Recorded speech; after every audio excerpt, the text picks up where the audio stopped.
How to set phone numbers for dual SIM always on forwarding on Samsung Galaxy S26 Ultra.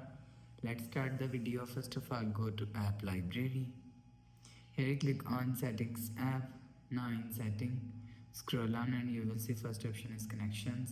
Click on connections. After click on connection, click on SIM manager. After click on SIM manager, click on more SIM settings. After click on more SIM settings, you will see first option is dual SIM always. On here, click on dual SIM always. After click on this option, click on enter phone numbers option. After click on enter phone numbers option, so if you want to set phone numbers for dual SIM always on forwarding, so you will enter SIM1 and SIM2 number and click on done. You will see your process is done.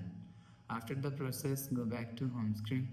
So that's how you can set phone numbers for dual SIM always on forwarding on Samsung Galaxy S26 Ultra.